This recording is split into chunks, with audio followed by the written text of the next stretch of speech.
It's amazing to have you here. I mean, thank you so much for sharing your work. Um, it's a big pleasure to have you here. Yeah, for me personal too, and I think for everybody. And yeah, welcome first. And yeah, we're going to have a discussion because if I understood, you want to have, I think everybody, if you didn't do, you have to do later. Like, but this was actually the proposition of watching the film before to discuss today. So we're going to start with you a discussion. I'm going to say just some words about you, but I think it's good if you say something. I don't know how you are like saying presenting yourself. And mostly when people present myself, there is a big potential of my biography. It's not saying in the way that I want that people say. So if you want to say later some things about you, I would appreciate you. So reflections unheard, Black women in civil rights. So Neville, what I think it's amazing about you is you are a combination of many kind of, way of doing artistical propositions as including dance, film. You are a pole dancer too, and you are a kind American creative director and writer and film, and you are active in film and visual arts and fashion. Yeah. So yes, I would say now, if I think it's a good moment to start with the questions. I, for me, would be I want to start with a very basic question. That's how you came to the idea of making the film, in the process of making the film. Yeah, thank you. I'm also, it's an honor and pleasure to be here. And this is my first virtual film screening ever, so I'm really happy about it. Because it's a whole new level of accessibility as far as the film screening goes. So I'm happy. Thank you for having me. To respond to your question, how I got into making this film. So I was in university at the time. I was really processing my experiences as a Black woman, just in the world, and processing some of the experiences that I've had, some of the traumas that I've experienced. And I started to read a lot of Black feminist texts, or just like anything by women writers and Black feminists and different schools of thought within feminism. I started reading bell hooks. I was reading A Taste of Power by Lane Brown, who's a former Black Panther.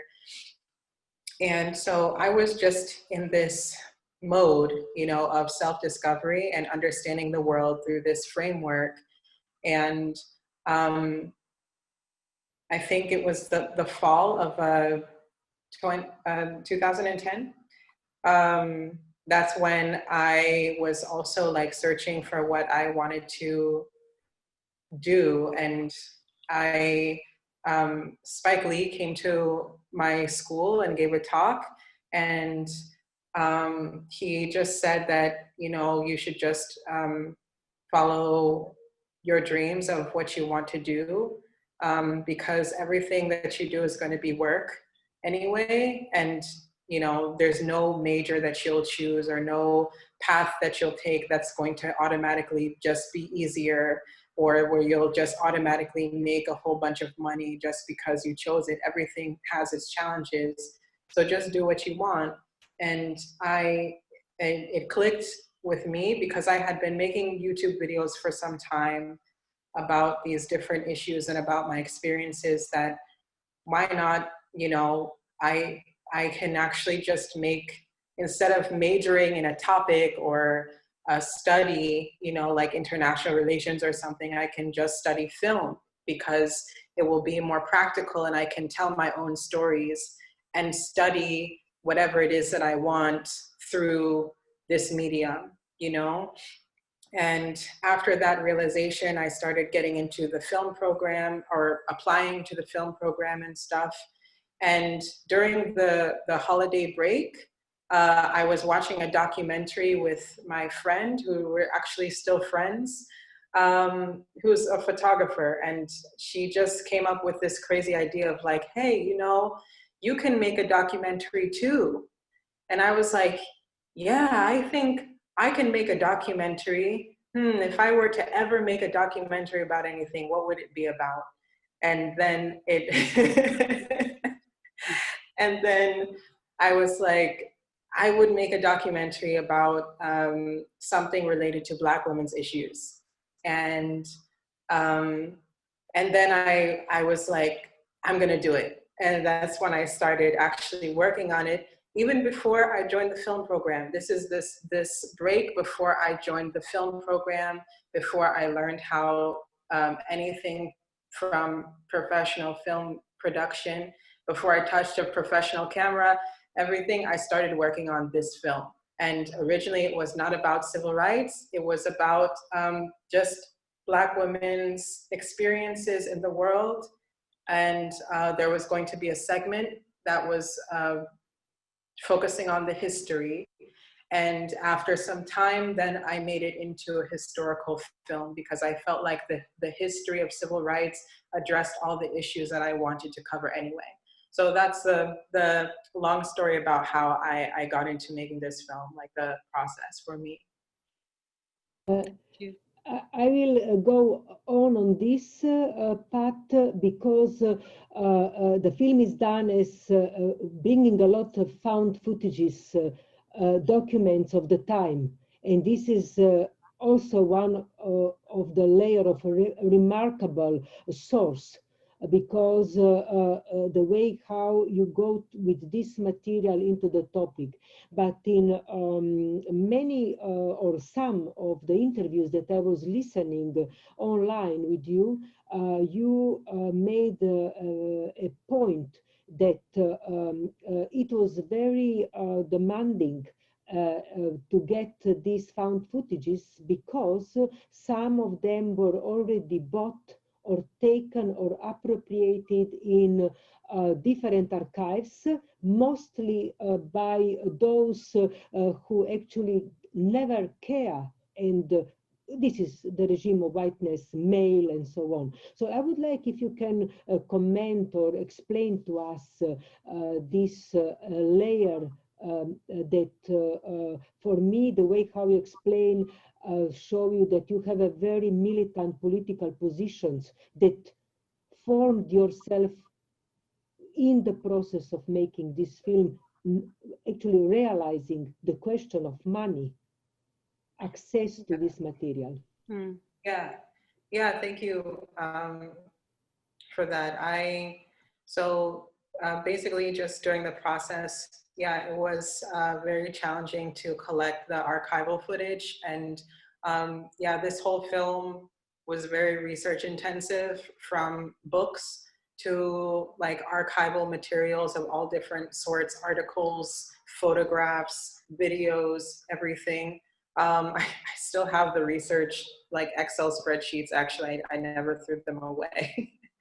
But I started looking around for where I could find archival footage once I decided that that's what I wanted to weave into the film. And I wanted archival footage that would contextualize or provide a visual context for the interviews. So I was always looking for something that was not necessarily like directly what they were talking about. I mean, if I could find that, that'd be great, but more related to the context of what they were talking about. So it was kind of open, but it was also like really specific in that way.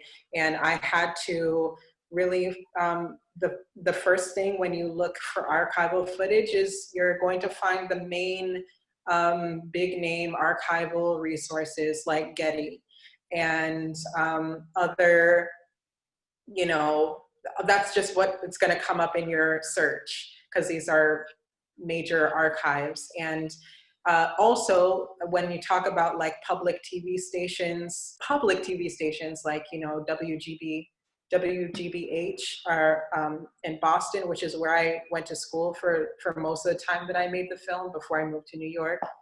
I would look at public TV stations, and the cheapest rate that I got for footage was $50 per second. And that was a student rate by the local public TV station. And I just, even just, you know, saying that now, I just have no clue how a student could ever pay $50 per second. That's ridiculous. So, so it made me have to dig deeper for archival footage, and I was really keen on finding public domain, Creative Commons. I really researched fair use. I got, like, you know, involved in, I think there were a couple of organizations that were devoted to helping artists who want to use these, you know, footage and photos under fair use. And I was really scrupulous because I wanted my film to have no bounds as far as where it could go. I didn't want to buy a licensed piece of material and then only being able to show the film in the United States. That's, you know, so I needed it to be as free as possible. And so most of the footage that's found in the film, I either have through personal connections, like there was the NAACP piece, which is one of my favorite clips. I got that from the archive at Tulane University when at my first, well, it wasn't my first ever film screening, but it was the first film screening that I was paid to do, and it was sponsored by Tulane, and Melissa Harris Perry invited me, and I just asked, hey, can I research at your archive? And they gave it to me as an exchange. I didn't have to pay for it because I was their guest. So yeah, I got hooked up in those kinds of ways, and also by the owner of, like, the actual footage once, like Roz Payne. And a lot of the other stuff was just public domain that I really had to, like, I couldn't see the footage. I had to take a trip to, I had to research, write down the letters and numbers and, like, the codes and everything. Then I had to go to Washington, DC and watch the footage in the library, or see the photos in the library, you know? And I got stuff there, and then I had to check with a lawyer for one of them, and it was a process, but I got everything that I wanted and needed for the film, and I'm grateful that I didn't just have all this money to buy footage that really anyone can get, that you don't have to work too hard to find, because usually people have already seen it. And this is what people haven't seen. So I really appreciated that part of the process, even though it was hard. There is another moment that I really liked in the film, that was this actually alliance with another women of color that came, you know, like moment historically, that's like Chicanas, you know, like, I think, do you want to say something about this? How, I mean, I know that the film is very focused on the history of the Black women, but I think it was a very important and like a moment of this coming together of Chicanas movement, or another migrants, and yeah, especially workers, like from the question of sexism and class too, you know, and the intersectional way of thinking race too. Yeah, I'm sorry, I missed your question. So for me, it was more, if you want to comment something about this, the moment that it comes, like, that this alliance was an important thing to do, you know, in the intersectional way of dealing with the Black movement, but actually another women of color to, like, a Chicana movement, and yeah. Do you want to say something about this? How do you see, like, this this moment of this connection? I'm sorry, I'm not clear about. I don't know, like, if it's a question, but it's more a comment that in the film it comes historically, okay, the importance of these alliances with the women, another women of color, you know, like, yeah, especially Chicanas, yeah. Yeah, it's awesome that you saw that.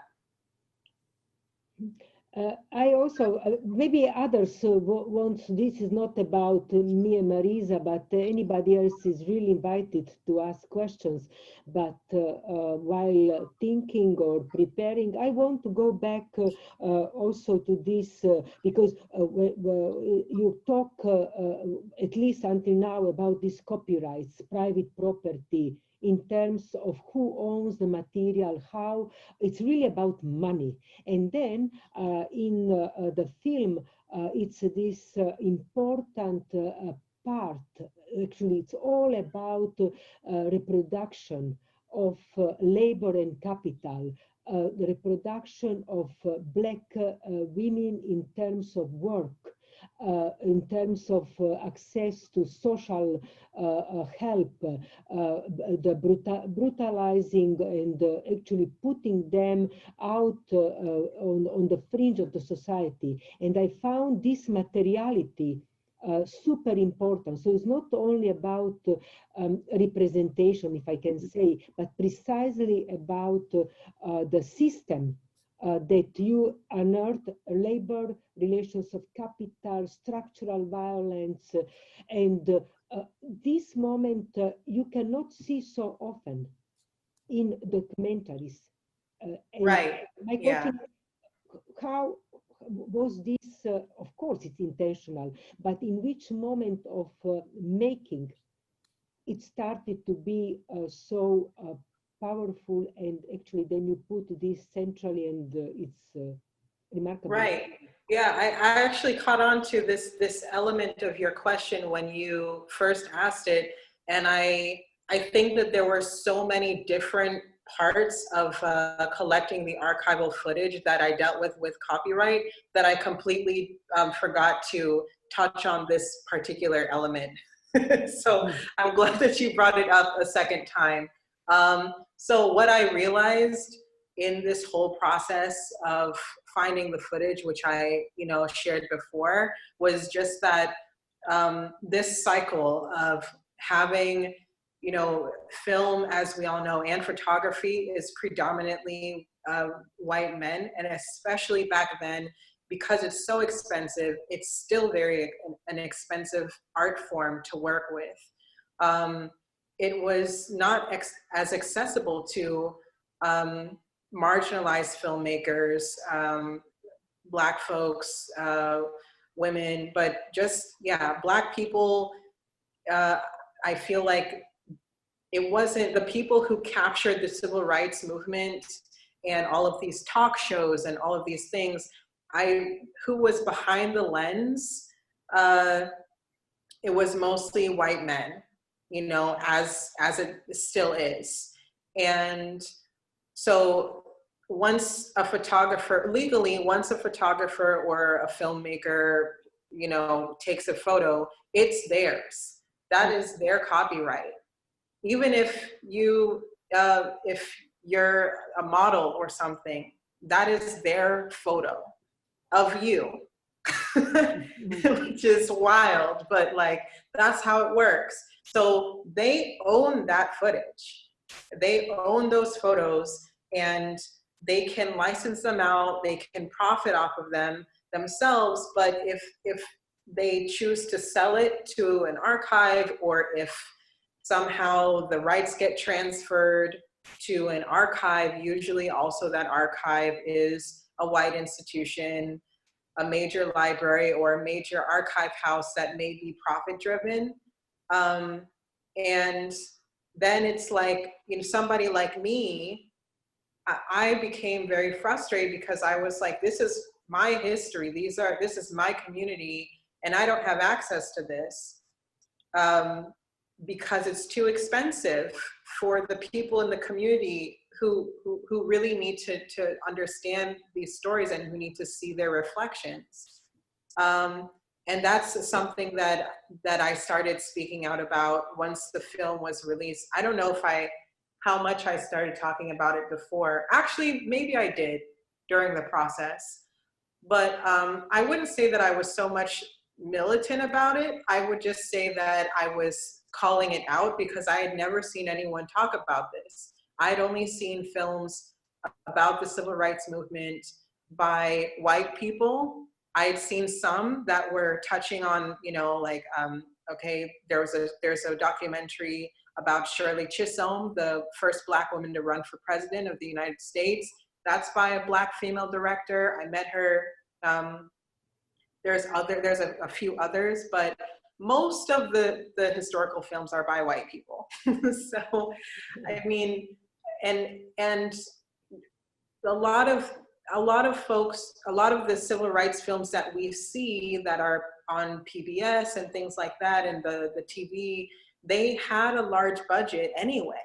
So they may not even be facing these issues. Even if it was a Black director or a Black writer, maybe they had white producers who were able to fund the film. I chose not to have, I mean, I could have sought a producer, but I didn't want to, you know? I felt like I had enough to make my film at some point, even though it was a question for me. So that's just, yeah, just to speak to your question, yeah, that's something that was really important for me to point out. Marina, as you said before, it's not about me and you. Maybe someone else wants to ask something, like comment. Yeah, I would love to hear from the audience. Okay, I will I will make a comment. I think, first of all, I'm really grateful that I had an opportunity to see this film. I think it's a historical film. I took notes while watching. And I also think that every white feminist should see this movie, definitely. I think this whole analysis actually brought out really fantastic overview of racial question, which is actually explaining also gender and class issue, and this gender aspect through the question of reproductive rights, and this moment of the talk about sterilization of Puerto Rican women as a basis for reproductive choice, actually for white women, and as well as to connect this race as a basis also for a class question of poverty, all this racialized labor, this oikonomia, and as well the difference between work as necessity as opposed to personal development and so on. So I really learned a lot, because there's a lot of references in it, and I think the best part was this empowerment moment through all those alliances and organizations, and actually of building of community. This is really, I think, a really powerful moment of the movie. So, thanks. Yeah, thank you. Thank you for your reflections. That's really beautiful.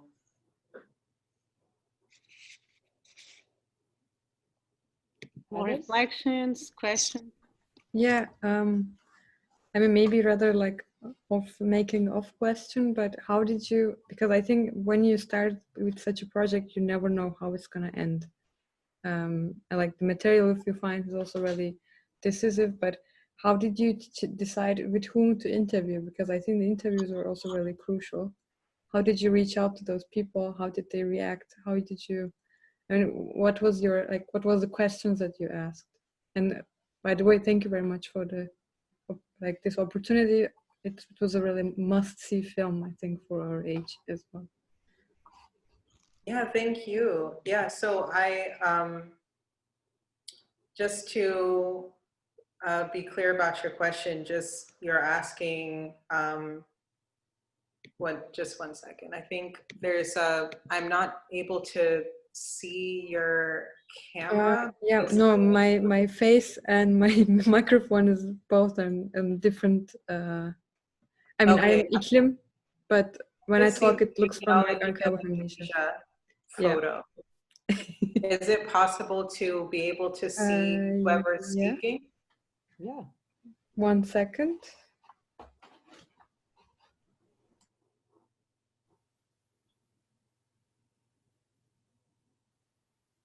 Okay, now you see me and I see my face, or? Great. Yeah. Okay, good. Sorry. Yeah. Because I'm also recording and then my computer. Okay, cool. Yeah. So to answer your question about who I decided to interview, yeah, and why or how, or was there something else that you were asking? Like, what were the interview questions you asked those people, and how did the process go for you? Like, what kind of questions and how do you formulate those questions? Okay. The interview questions that I came up with, I mean, I tried to, I don't remember the interview questions because this is 10 years ago, but I, I probably have them somewhere in my notebooks and stuff. But I do remember that I was very intentional about researching the person and what they said as much as possible. Like, say, if they wrote an article, speaking out, I tried to get women who kind of went against the grain in some kind of way or did something that turned the tables.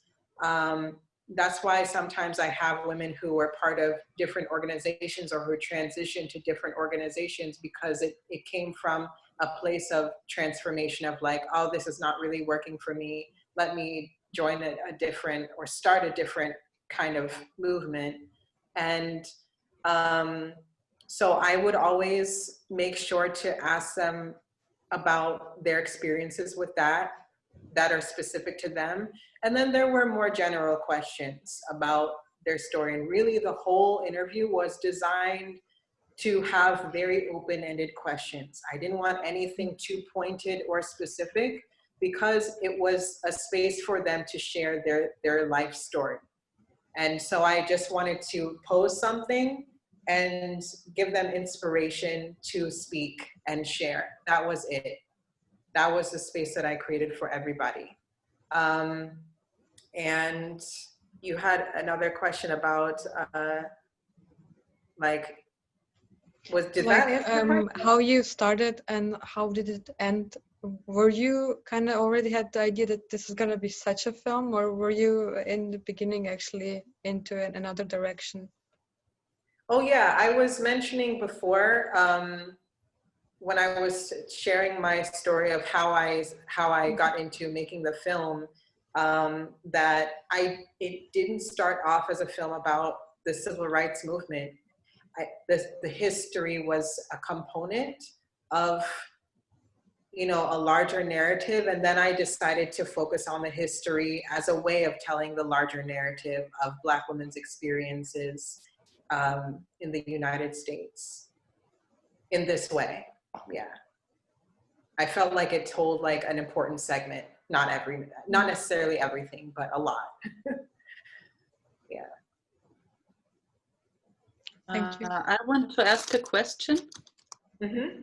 Hi, my name is Maria. I'm the colleague from Marissa, working at the same institute, and I was wondering if you had acknowledged during your research some lack of representation of Black women in the archives, or was it hard to find?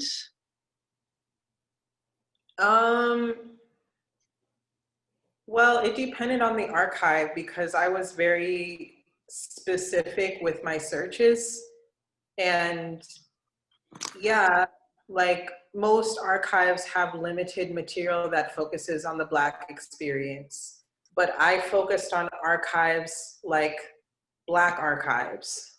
I focused on, you know, feminist archives that may have had some selections about Black women or other women of color.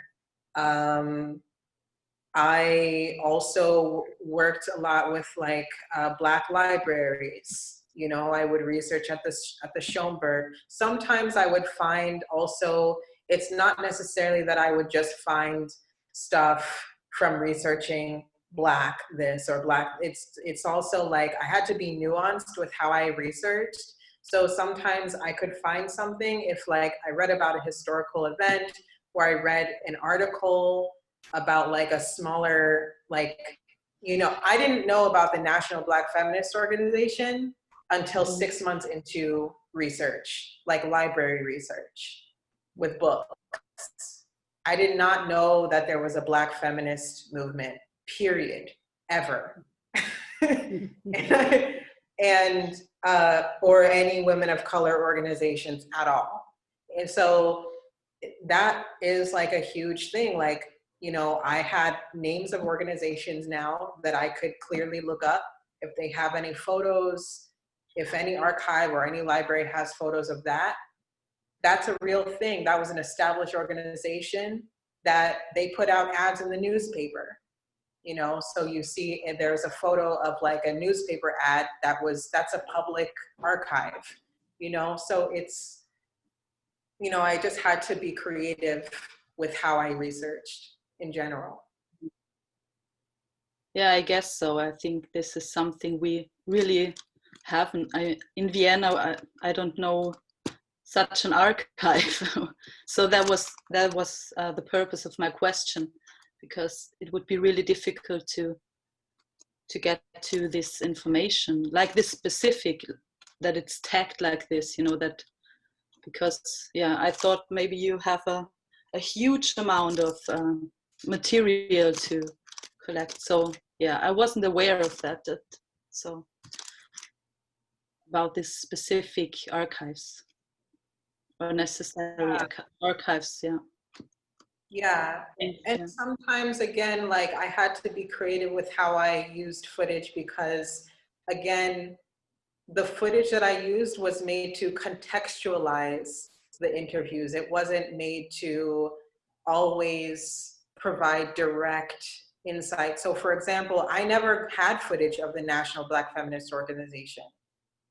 Maybe footage exists, but I didn't get my hands on it. You know, nobody really found any for me. I instead would use footage, like there was a long piece of footage of a welfare organization that was spearheaded by Black women. And I used that to contextualize a Black women's organization, to get a feel for it. It's also about the emotional quality of it too. Even though it wasn't National Black Feminist Organization or Third World Women's Alliance, it was a Black women's organization. Back in that time frame, it was still time specific from the 60s and 70s. It had to be that. It couldn't be before or after.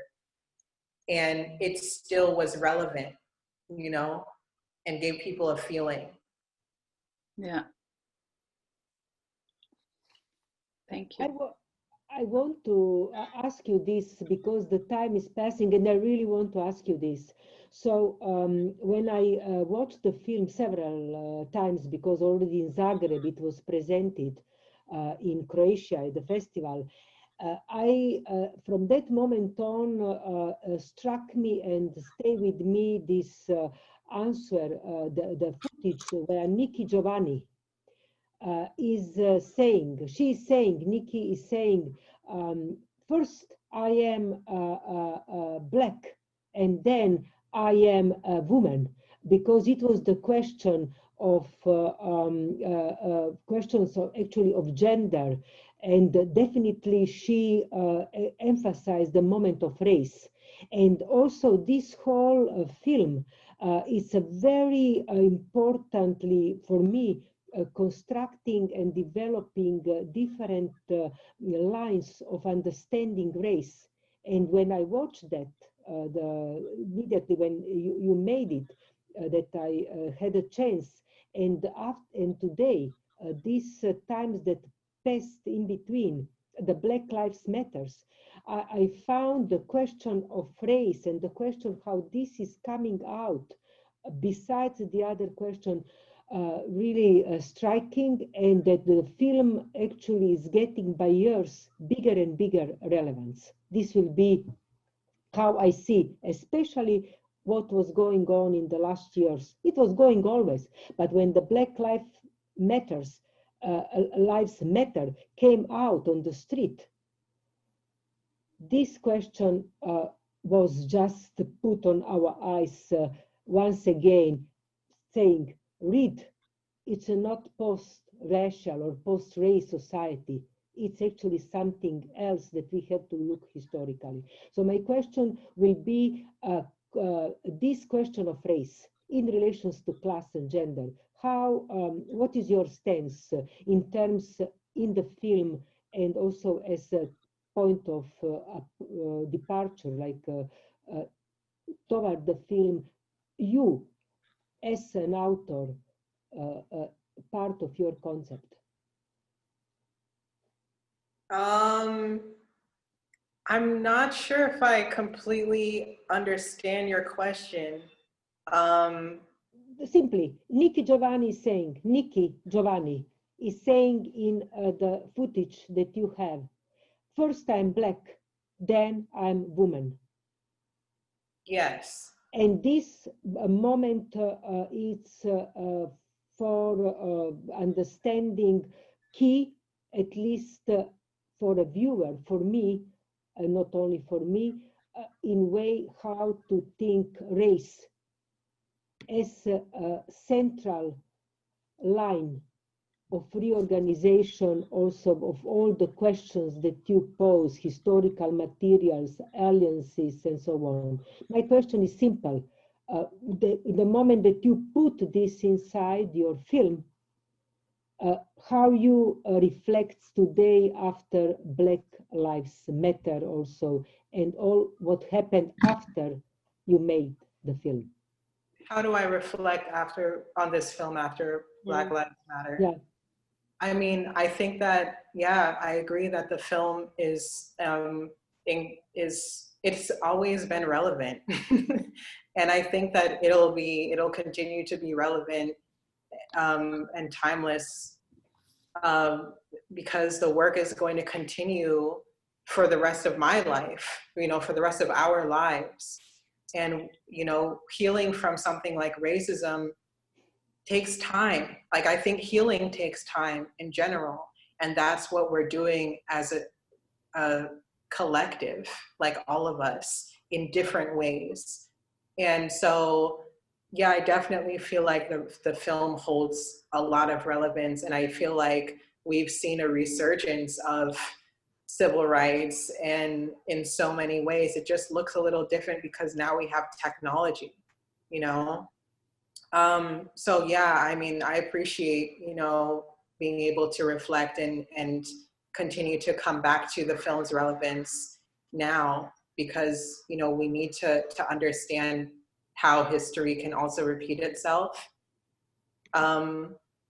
Yeah, I also wanted to, on that note, I wanted to just provide an opportunity for some of the women of color and Black women in the audience to, if they have any questions, to just ask, because I would love to shed light. And, if anybody wants to come forward with a question, or you can turn on your camera or your mic or post it in the chat. I think it'd be nice to connect. I have a quick question now. You opened that question. Is, when you made the movie, like, how was your feeling towards that topic afterwards? So just out of curiosity, because when you started, the energy is different. So when everything was finished, how did you look back? What changed? Did something else trigger when you finished, or did an old trigger kind of like settle down? Like, what was the feeling afterwards that from a Black woman to another Black woman? So, how did that go on for you? Yeah, thank you for that.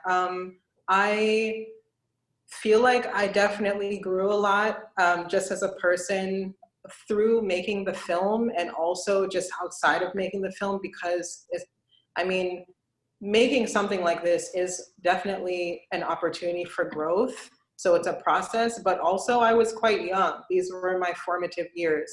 I finished the film when I was 22. So how I felt within myself when I 2 or 3 years prior is going to be different.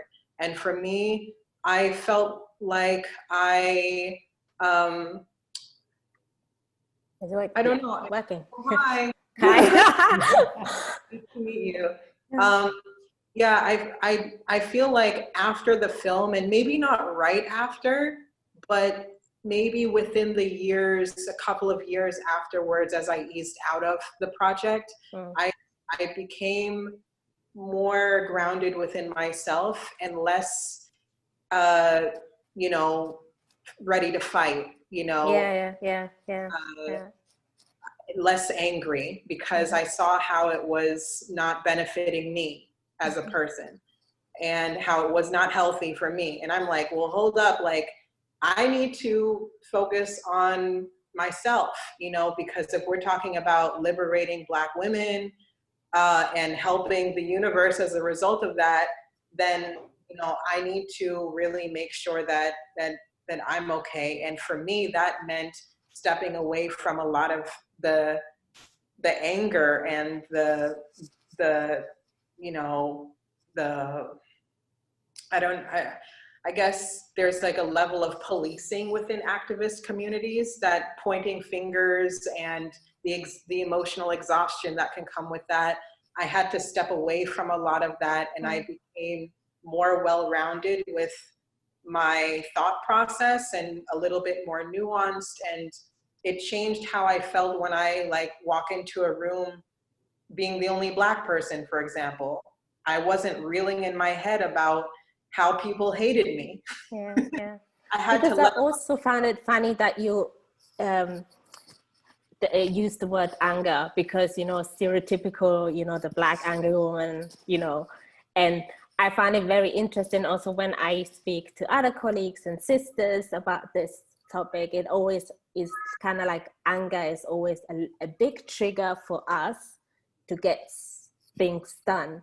So I always wondered, you know, like when I asked the one sister, you know, when you did this, did your energy force change what you did afterwards? So I found that very interesting, which people don't appreciate, that, you know, it does settle and it does put a certain order and kind of like makes the view much stronger. Yeah. Yeah. Yeah. So, I appreciate that. The film definitely, the contents of it kind of settled within me. And it's not this thing that, you know, needs to be at the forefront of everything, but it's something that is just like deep inside, you know? Yeah. No, thanks for doing that. And you mean, as you said, 10 years later, it's still, you know, top notch. So yeah. Yeah. Thanks from the community to you, right? Thank you. Thank you. I appreciate it. Any other?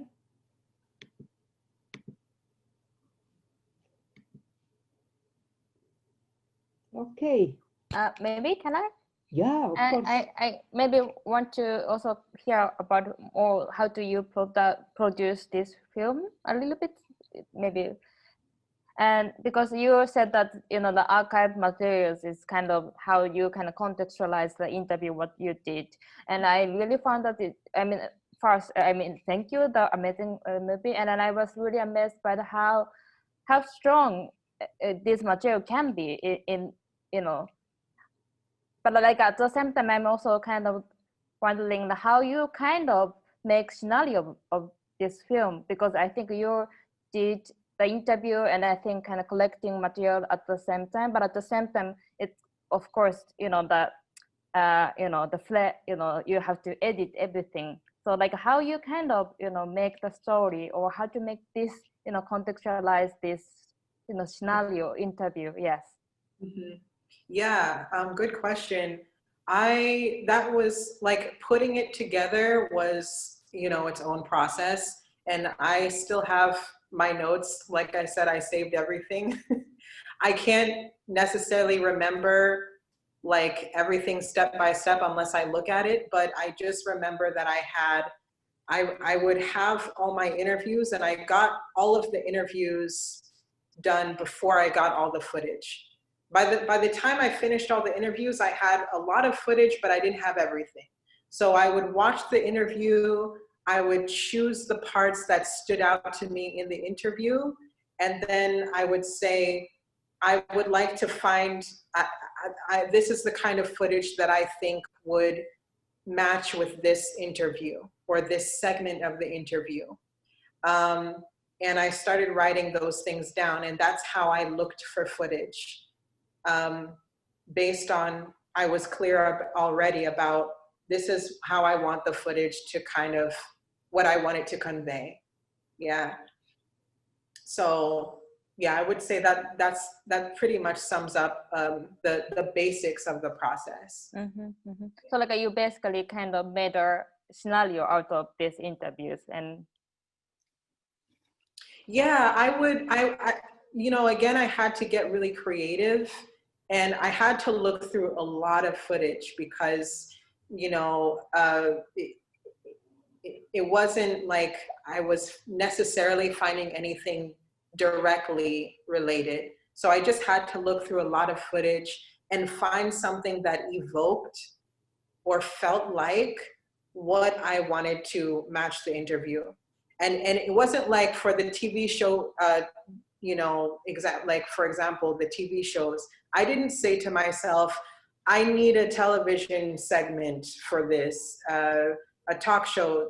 There was nothing like that. I was just like, I need something that, like, this is what this person is talking about. This is what they're saying. These are the topics that are discussed. And so the footage needs to align with that subject matter and bring it out in some kind of way, whether that's a talk show or a protest or something else, you know. But sometimes I would also be like, I want footage of Black Panther women. And then I would find some of that too. Yeah. thank you. Yeah. Thank you. May I say something? Yes, of course. Hello, thank you very much for the movie. It was amazing. And some years ago, I watched the film Born in Flames. You probably know this. It's I've heard. it's a fiction. It's a science fiction, and it's like based in New York in the 80s. And well, anyhow, it's like this Black women, but also like together with white, but the main characters are Black women, and how they get organized. And there is this one who goes even, you know, get like some kind of military training, because she say, okay, now we have to kind of do some like real revolution. In general, it's happening in the future, and kind of already happened the socialist revolution in the States, but it's still this kind of discrimination that happens towards women and so on. And then when I saw your movie, for me it was like, well, these are like, you know, historical references to this thing. And actually I wanted to ask you like how you feel about this, if you find some kind of correlations, but I'm sorry, I think I'm kind of wrong. Because if you don't know it so well, maybe it's hard to compare. Yeah, I can't compare because I've never seen Born in Flames. Sorry. I'm actually not a movie buff.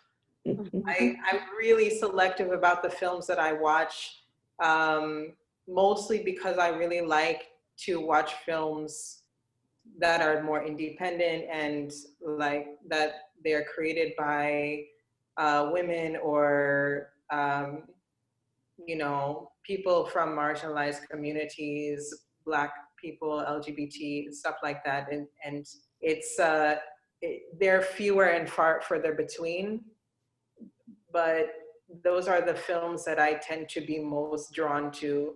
And there are very few well-known films that I will like really like watch. Yeah, no, it's an independent production of, I think, some Black artists from the 80s. So, okay, cool. I thought I've heard of it. I've never seen it. Sorry. Even those, like, I'm not, you know, I haven't seen a whole bunch of movies.